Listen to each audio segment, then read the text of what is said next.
Hello everyone. In our last class, we had already discussed about types of standing plans. We had already learned about three types, which are objectives, strategies, and policies. Remaining types should be discussed in this lecture. So please keep in touch or stay with us so that we can understand what are the different types of standing plans as a whole. So let's begin with our next topic, that is procedure. Okay, what does that mean, a procedure? How do you set a procedure, or what do you mean by as a procedure in your language? My dear friends, procedure is generally a routine task or a sequential steps that you need to follow to do a particular task, or I must say that you need to follow a particular task, as well as I must say that you need to prepare a steps or a sequence for that should be cleared, that what work should be done and when particular resources is required, how much the quantity you need to produce at a single time. It all tells about the steps taken by the organization to achieve their objectives. Procedures are routine steps on how to carry out activities. They are routine steps on how to carry out their activities. Procedures are those plans which determine the sequential steps to carry out some work or activity. They indicate which work is to be done in which sequence of way. They decide that which particular work or which sequence or which step should be followed at when. As in, well, we need to follow what particular kind or what particular way we need to follow, so that our organizational targets or organizational objectives should be achieved on time.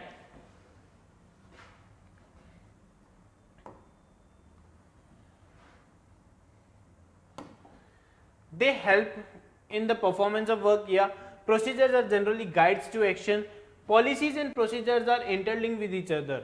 Can't relate with the policy and procedure. You can't say that all these policies and procedures are same. My dear friends, they are not same, they are interlinked. As in, procedures are steps to be carried out within a broad policy framework. As in, I must say, whatever the policy, whatever the steps taken by you should be formulated and implemented with the help of procedures only. Clear?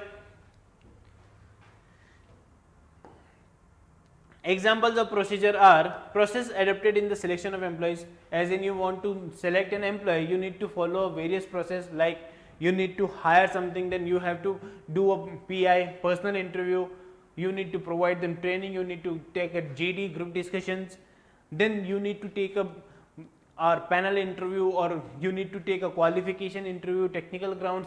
There are lot of steps every organization to follow to select a employee.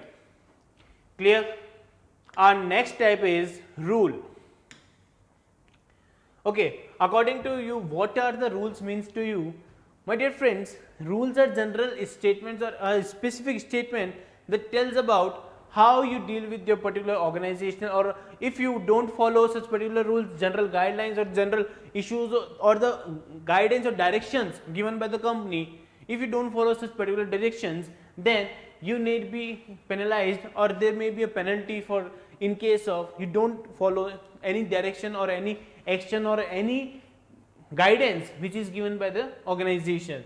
So rules are a specific statement that informs what is to be done. It tells about what is to be done. They help in indicating which points are to be kept in mind while performing task of work. As in, for example, organization told about that if you are maintaining or manufacturing a product, then it should be you need to sit for a 1 hour. Thereafter only you can take a rest, or you can do some any additional or any idle time, or you can use particular idle time, as well as your idle time is also belongs for 10 to 15 minutes only. This kind of stuff deals with the rules. That is, it tells about that how your work should be done, as well as you need to maintain their decorum, maintain their rules, regulations, whatever the made by the organization. Rules are rigid, which ensures discipline in the organization. How it ensures discipline? As in, they set to create an environment, a decorum, so that all the employees are bounded to do the work according to them. Like another rule of an organization, we must say that or we must like that if we are working in an organization, then if they are providing a overtime, if you are doing a work on overtime basis, then we will provide you a extra wages or extra salaries. But if you are not allowing, or if you are not doing the work properly, or if you are absent for more than your leaves, then we will deduct your salaries. So these all kind of stuff deals with your rules. It reflects a managerial decision that a certain action must or must not be taken, like no smoking in the office premises. Violation of rules may invite penalty. Clear? Our last type of plan is standing plan is methods. What do you mean by methods? My dear friends, methods are generally techniques which says that how the particular product or how the particular work or how the particular task can be done. What is the way of doing that particular task? How I can do, or how I can manufacture, how I can produce that particular product, or how I can achieve my targets. These all are deals with the methods. Methods are standardized ways or manners in which a particular task has to be performed. In which a particular task is performed. There may be many ways or methods of completing a task, but that method or way must be selected by which work can be done early at the minimum possible cost. Your method tells about that how you should resources, how you can use your resources in an optimum manner so that your cost will be least as well as your profit will be maximum. It always deals with your methods or techniques. Methods are generally flexible, yes, because they can change and whenever we required, as in whenever the situation came or whatever the situation came, I am ready for my methods or techniques to do or to achieve my organizational objectives in each and every situation. Methods may vary from task to task. Yeah, it always depends that methods can't be set to the only set for a particular task or can be applicable in each and every task. They can be vary or they can be differ from task to task. Selection of proper method saves time, money and efforts and increases efficiency. If you select the best method for doing any job or doing any work, then my dear friends, it will obviously it will save your time and work and efficiency also. As in, for example, if you know already that what you want to do, what you want to become or what's your career choice, then if you know this, then it's clear that you need to do after 12th what kind of education or what kind of graduation you are required. You also know that which kind of company I require to join, which kind of job I need to join, which kind of training I need to join. These all stuff deals with when you know what you want to do. But if you don't know that what you want to do, you are confused about multiple courses, multiple structures of organizations, then you are not getting the particular area, then you are mess up with the many organization sectors, many different sectors. Use things like जिसमें मन लग रहा है वो अच्छा है, फिर कुछ और चेंज कर लेंगे. I mean, you don't get that particular kick or you don't get particular vibes for doing that particular job. This is the difference, my dear friends. In first case, if we had know that what we are to do, we can follow that particular plan, we can stick to the our career goals. Same thing applies to your organizational goals, as in if you know what are your objectives and you also know how you can achieve them, then my dear friends, it saves your time and cost or efficiency, it gives you efficiency also.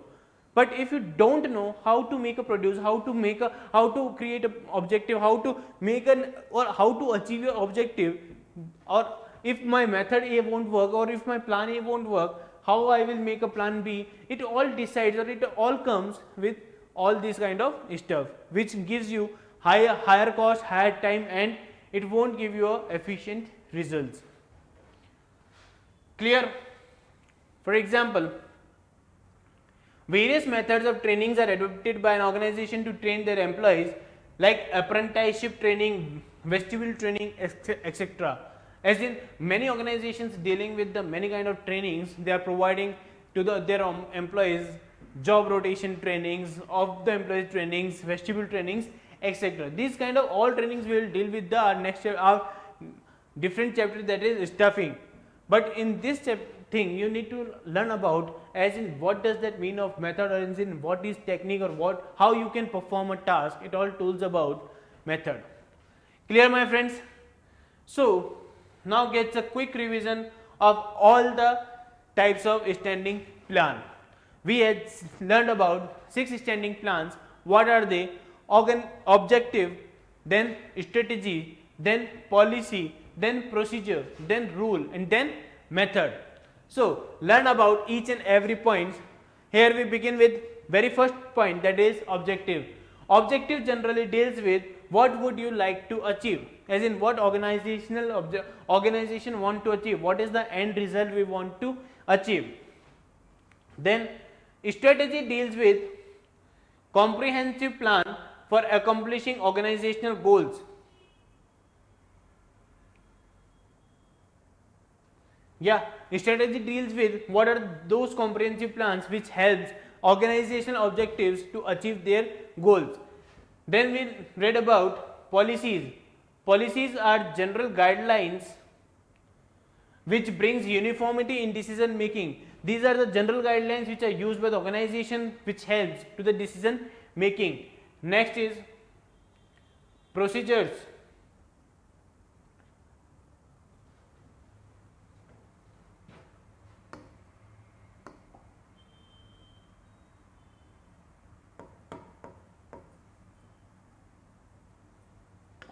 Yeah, procedures.